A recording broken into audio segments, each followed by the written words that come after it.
يا حبيب الله الصلاة والسلام عليك يا نبي الله الصلاة والسلام عليك يا حبيب الله صلى الله تعالى عليه وسلم۔ حضرت عبداللہ ابن مسعود رضی اللہ تعالی عنہ سے روایت ہے کہ من اکل لقمتن من حرام لم تقبل منہ صلاۃ 40 لیلہ۔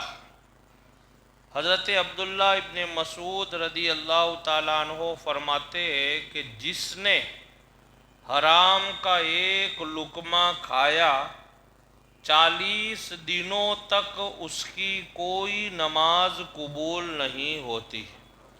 حرام کا ایک لقمہ اگر ہم میں سے کوئی شخص اپنے پیٹ میں ڈالتا ہے تو 40 دنوں تک اس کی عبادت، اب آپ اندازہ لگائیں کہ جب نماز قبول نہیں ہوتی تو دعا کیسے قبول ہوگی، آپ کی اور دیگر حاجتیں کیسے قبول ہوگی؟ تو لہٰذا ضروری یہ ہے کہ حرام اور حلال کا خیال رکھا جائے، کیونکہ آج بہت ساری دعائیں جو ہماری قبول نہیں ہوتی اس کی ایک وجہ یہ بھی ہو سکتی ہے کہ شاید ہم کوئی حرام کا لقمہ کھا لیتے ہو یا کھایا جاتا ہو جس کی وجہ سے ہماری دعائیں قبول نہ ہوتی ہو۔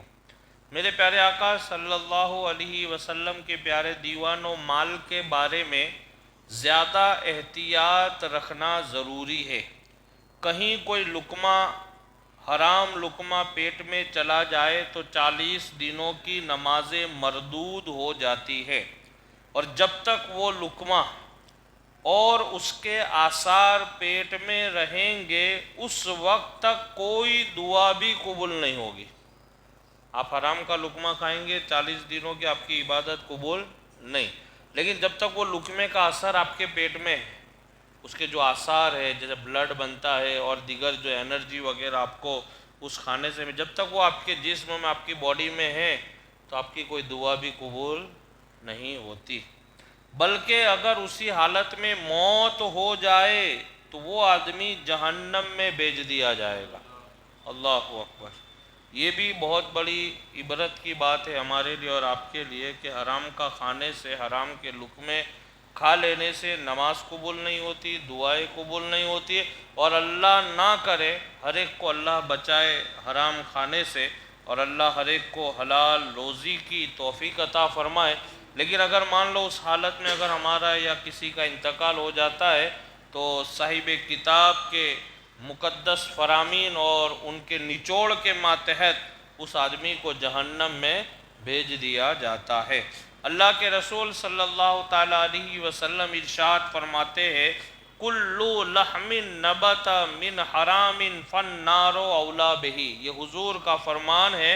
سرکار فرماتے جو گوشت حرام غذا سے بنے گا، یعنی آپ کی باڈی میں گوشت کا مطلب ہے ایسا نہیں کہ بھئی یہ ڈپارٹمنٹ یہ گوشت بنے گا تو ہی، مطلب کیا کہ آپ کی باڈی کو جو بھی کھانے سے ترقی ملے گی، پروان چڑھے گا، آپ کی باڈی میں انرجی آئے گی، فیٹ بنے گا اور آپ کی جسم و جسمانیت آپ کی باڈی تیار ہوگی، اس کو بولتے ہیں گوشت بننا۔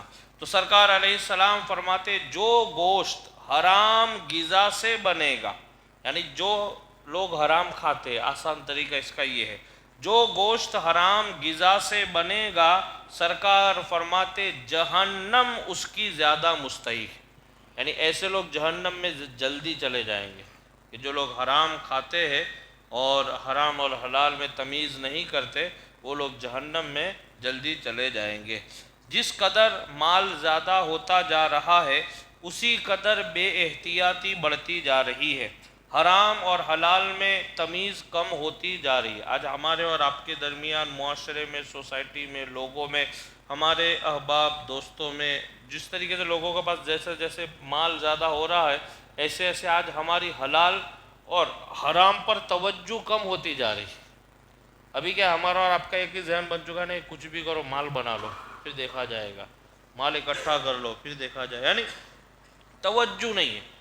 باقی ایک زمانہ وہ بھی تھا، ہمارے جتنے بھی ہمارے باپ دادا جو پرانے گزرے، ہر خاندان، ہر سماج، ہر معاشرے کے، وہ یہ چیزیں پہلے دیکھتے تھے کہ بھئی کسی کا دوسرے کا حق تو نہیں ہے، کہیں کا یہ وہ تو نہیں ہے، ہر جگہ، صرف ایسا نہیں کھانے میں، مکان، زمین، جائیداد، یہ وہ۔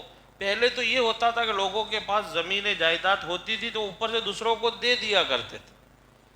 آپ نے بھی سنا ہوگا، آپ کے ہر ایک کے خاندان میں ایسا چلا آ رہا ہے کہ بھئی ہمارے باپ دادا کی یہ زمین تھی، انہوں نے فلاں آدمی کو تحفے میں دے دی، ایسا ہر سماج میں ہے۔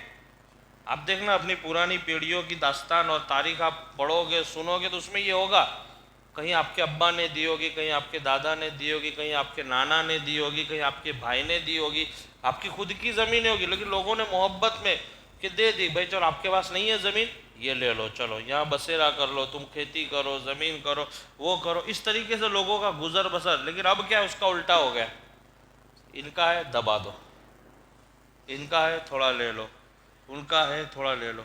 ابھی آپ نے دیکھا بہت سارے جن کی زمینیں ہوتی، جو لوگ کھیڑوت جو کھیتیاں کرتے، آپ نے دیکھا ہوگا، میں ہمارے گاؤں میں بولتے اس کو ہیڈا، ہم لوگ بولتے اس کو ہیڈا، اب یہاں کیا بولتے ہیں مجھے پتہ نہیں ہے، لیکن وہ جو بیچ میں ایک چھوٹا سا راستہ دیا ہوا رہتا ہے اس کو ہم لوگ بولتے ہیڈا۔ اب وہ کھیت والا بھی وہاں سے جائے گا، وہ کھیت والا بھی اب کیا ہو گیا، لوگ اس کو کیسے دبانے لگے، کھیت بڑا کرنے کے لیے راستہ چھوٹا ہوتا جائے، ایک وقت ایسا آتا ہے کہ بس اتنی پالی رہتی، یعنی ادھر بھی لوگوں نے دبایا ہے اور ادھر والے نے بھی دبایا ہے، یعنی یہ جذبہ آپ جو حلال اور حرام کی تمیز کا جذبہ تھا اب وہ ختم ہو گیا۔ اب میں یہ چاہتا ہوں کہ ایک بالش میری زمین بڑھ جاوے، آپ چاہتے ہیں کہ ایک بالش آپ کی زمین بڑھ جائے، لیکن یہ خوف نہیں ہے کہ ہم یہ جواب کہاں سے دیں گے، اس کا بھرپائی ہم کیسے کر پائیں گے۔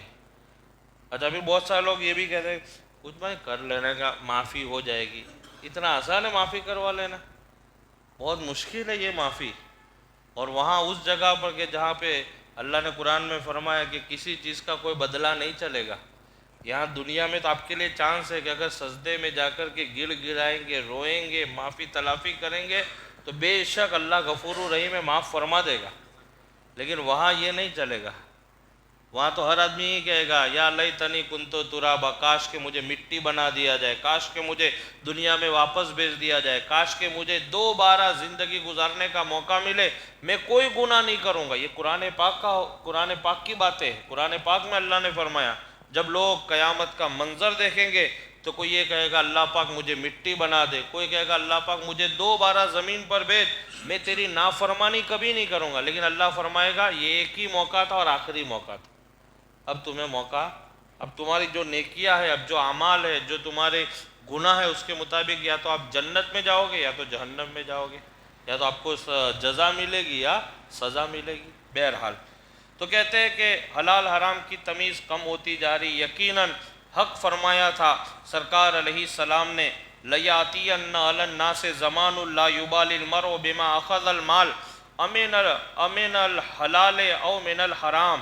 سرکار علیہ السلام نے صدیوں پہلے فرمایا تھا لوگوں پر ضرور ایک ایسا زمانہ آئے گا، دیکھیے میرے آقا نے کتنے سال پہلے یہ بات کہی تھی جو ابھی ہو رہا ہے، اس کو آپ دیکھیے، یہ بات آپ غور سے سنیں، سرکار کا علم غیب بھی آپ دیکھیں میرے آقا نے کہ 1500-1700 سال پہلے میرے آقا نے کیا فرمایا، سرکار فرماتے لوگوں پر ضرور ایک ایسا زمانہ آئے گا، سرکار کیا فرماتے، ضرور ایک ایسا زمانہ آئے گا کہ آدمی پرواہ نہیں کرے گا کہ جو مال اس نے حاصل کیا ہے وہ حلال ہے یا حرام ہے، سرکار نے پہلے فرما دیا کہ ایک زمانہ آنے والا ہے لوگ پرواہ نہیں کریں گے حلال ہے کہ حرام، بس کھاؤ، آنے دو، جیسا ہو چاہے پیسہ ہو، اس طریقے سے لوگ لیتے رہے گا، اور ظاہر بات وہ زمانہ ہے ابھی کسی کو کوئی پرواہ نہیں حلال ہے کہ حرام ہے بس، اور سرکار نے یہ بات 1500-1700 سال پہلے فرما دی۔ بخاری شریف کی یہ روایت ہے کہ ایک زمانہ ایسا آئے گا لوگ مال جمع کریں گے لیکن لوگوں کو یہ پرواہ نہیں ہوگی